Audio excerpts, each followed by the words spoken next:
tal? ¿Cómo les va? Hoy tenemos el placer que nos acompañe Analía Solomonov, es directora del Museo Rosa Galisteo, el Rosa, como se conoce hoy popularmente, curadora, diseñadora, directora por concurso del Museo de Bellas Artes de Santa Fe, diseñadora, bueno, en fin, una historia riquísima, en mi criterio, de acuerdo a lo que he leído. Alguna vez, hace algunos años, se enteró que había un concurso aquí en Santa Fe para dirigir el Museo Rosa Galisteo, resultó ser la directora, se impactó con el museo y nos va a contar su historia. Enseguida, Analía con nosotros.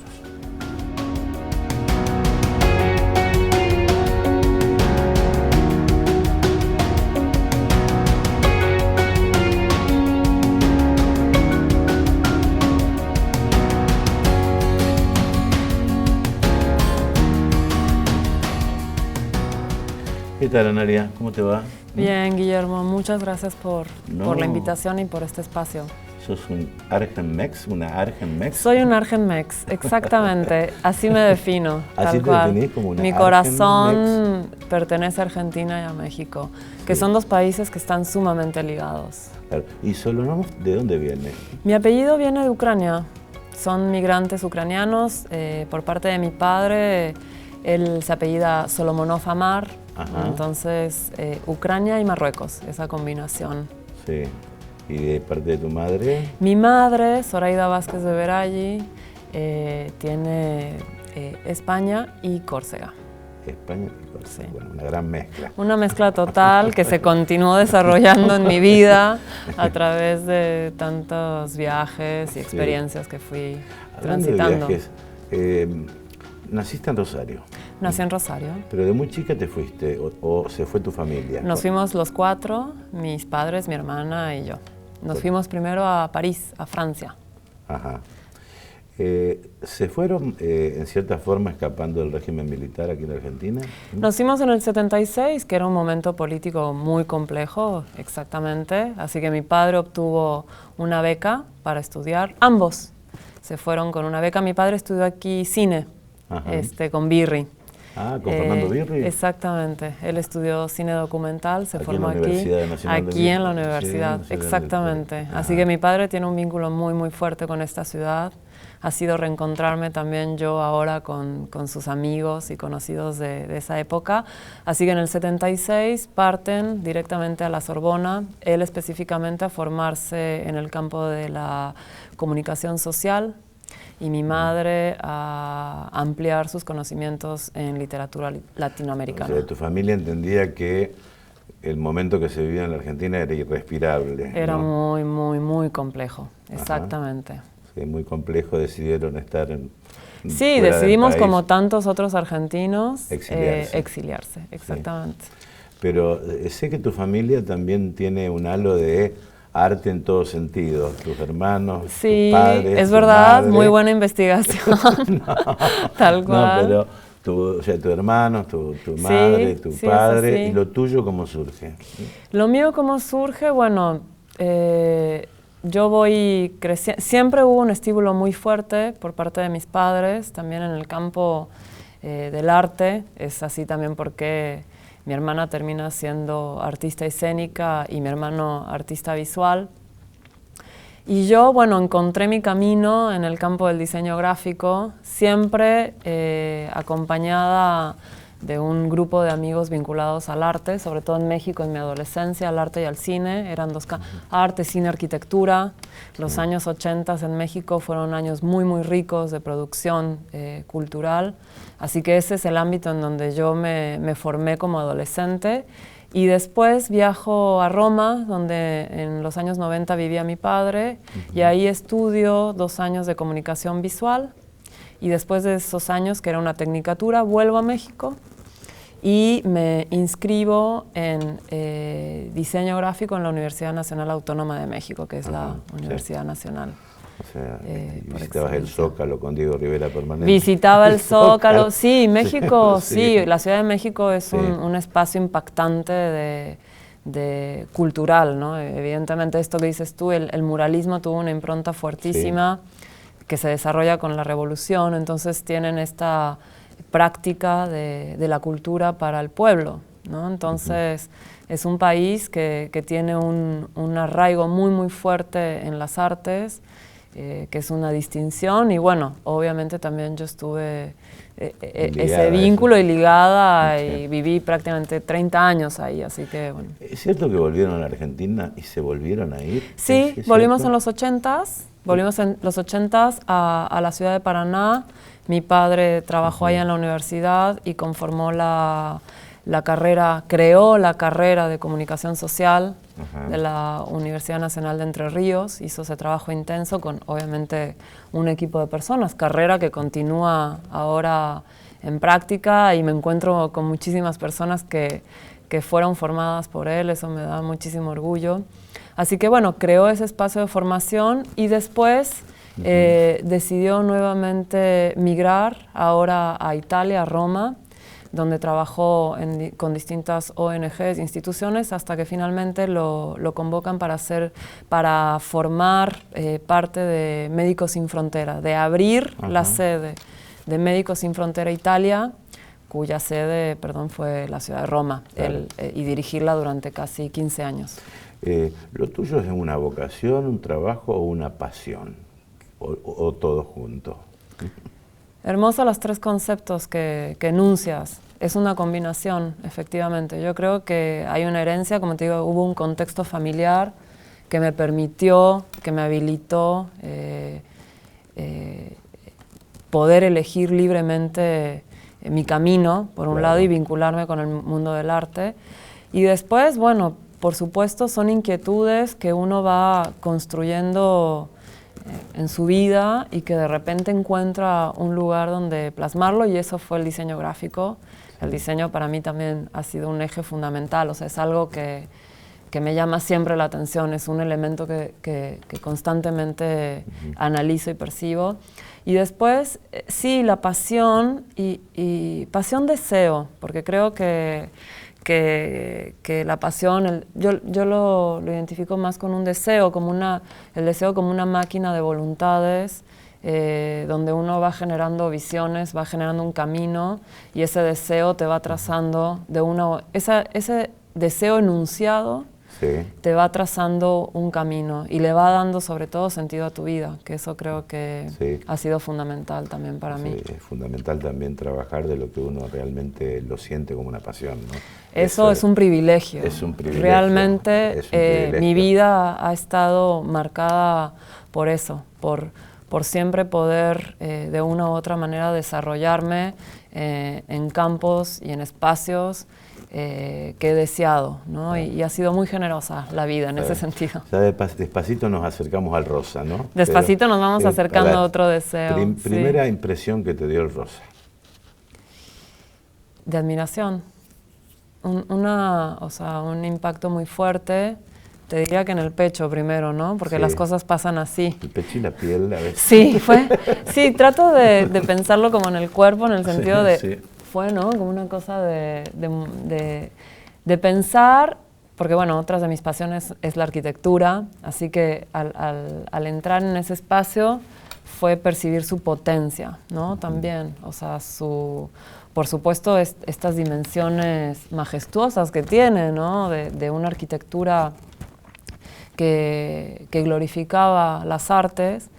Y bueno, también muy importante, cosas que me fui enterando después, pensar que fue un espacio que se construyó, que nació siendo un museo. Entonces, fue un espacio que se pensó en los años 20, pero que se pensó que iba a ser un espacio habitado por otros, ¿no? Sí.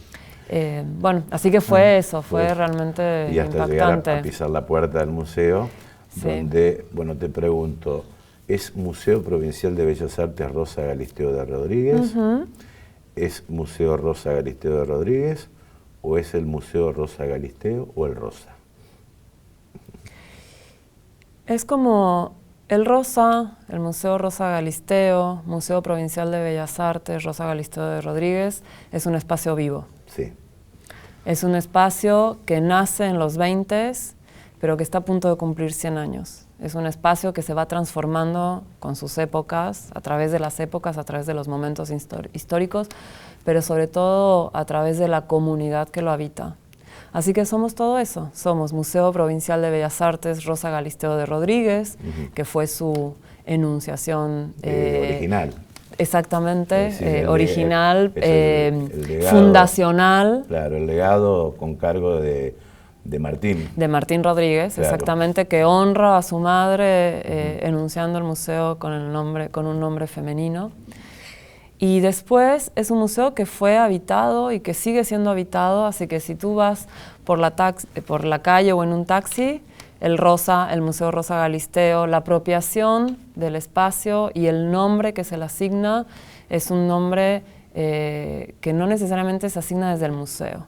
Es el nombre con el cual la comunidad bautiza el espacio y, como vuelvo a señalar, pensando que es un espacio vivo, ¿no? Que es un espacio activo, que es un espacio que está lleno de trabajadores, de todo este equipo de trabajo que conforma el Rosa, y eso es muy importante, ¿no? Y eso es lo que queremos transmitir, ¿no? Y eso es lo que creo que es en lo que estamos trabajando, convocar. Entonces, que el nombre sea también una invocación del otro y que la comunidad se sienta parte de él. Y que se sienta con la habilitada a nombrarlo también, ¿no? Una pequeña pausa, bueno, ya vamos a meternos en el Rosa, las cosas que han cambiado. Si tuviste resistencias o no de los cambios, porque todo cambio genera resistencia. Por supuesto. Si es necesario conocer arte para ir al museo. Al Rosa Galisteo. Muy buena tu pregunta, me encanta. Bueno, enseguida regresamos.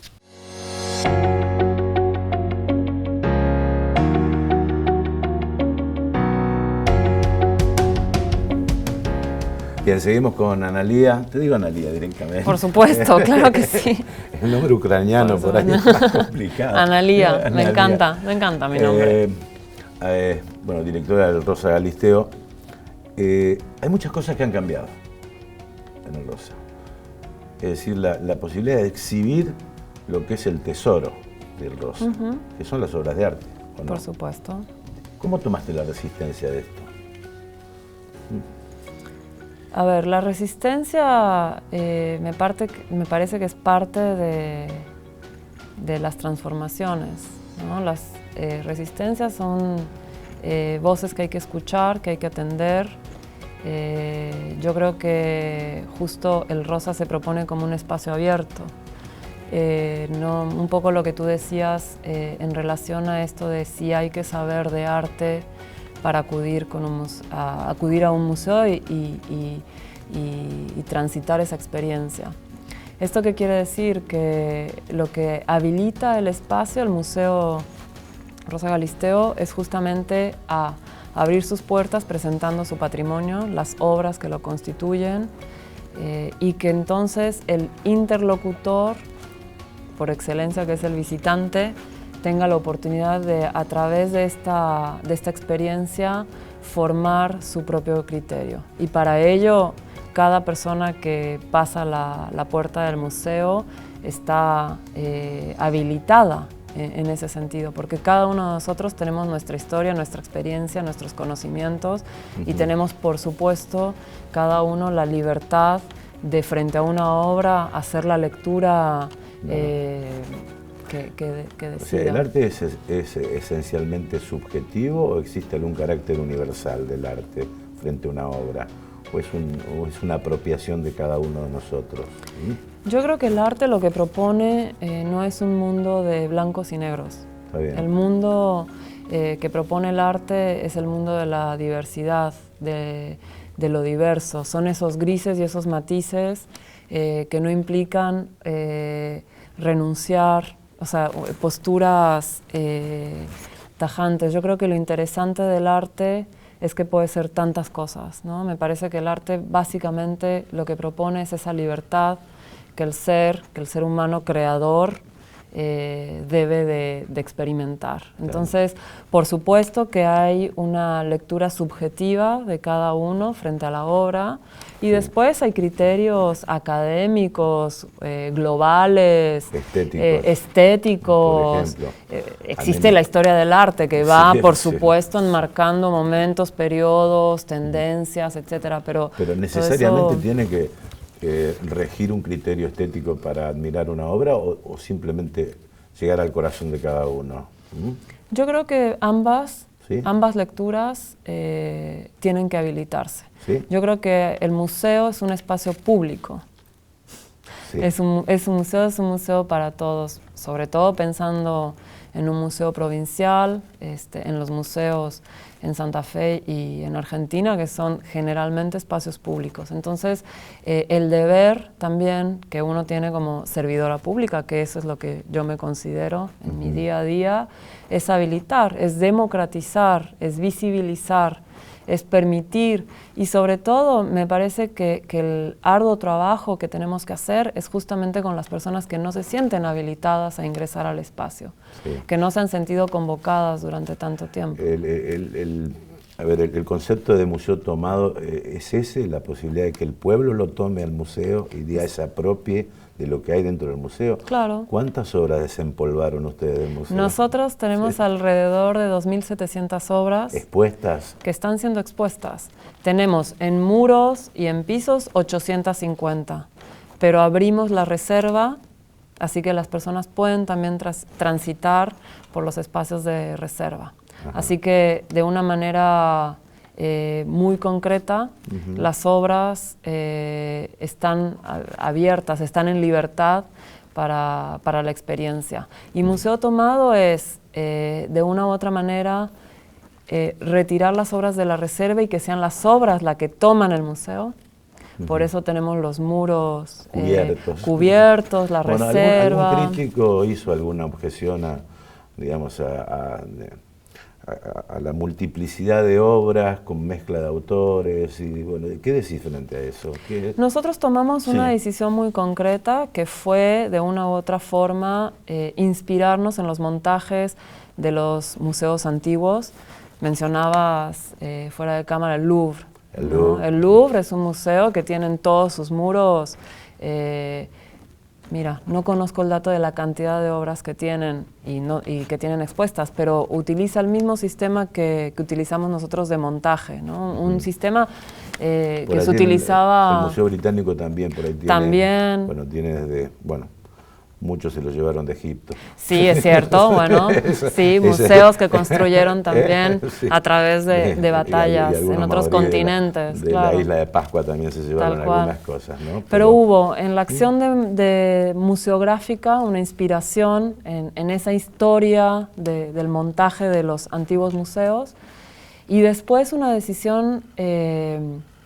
te diría como simbólica, ¿no? Para que este título de Museo Tomado también fuera una experiencia que se pudiera vivenciar, ¿no? Sí. Que realmente pudiéramos observar esa cantidad tan potente de obras que el museo es uno de los museos más importantes de Argentina. Por varios críticos y historiadores del arte ha sido nombrado el segundo museo después del de Bellas Artes. Así que la colección que tenemos, que está siendo expuesta, es una de las colecciones más significativas de este país.